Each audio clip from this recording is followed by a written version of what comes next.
অনেক মাহফিলে আমাকে বলে যে হুজুর একটা রিকোয়েস্ট থাকবে, কি রাজনৈতিক নিয়ে আলোচনা করবেন না, প্রেক্ষাপট নিয়ে আলোচনা করবেন না।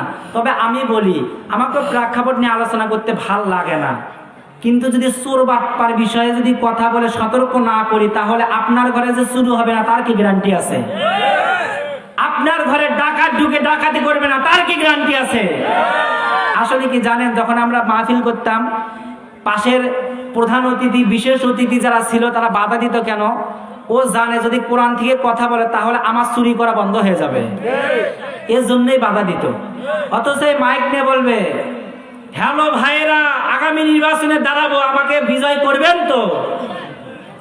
অথচ আমরা হুজুরেরা যদি একবার খালি কই যে এই বাংলাদেশে একজন সুশাসক প্রতিষ্ঠিত হওয়া দরকার, তখন নেতা কবি হুজুর রাজনৈতিক আলোচনা করবেন না, মানে কোরআন থেকে কথা বলে রাজনৈতিক। আর ওরা মঞ্চের উপরে দাঁড়িয়ে ভোটের নির্বাচনের কথা বলবে, এটা কোনো রাজনৈতিকের আলোচনা নয়, ঠিক কিনা?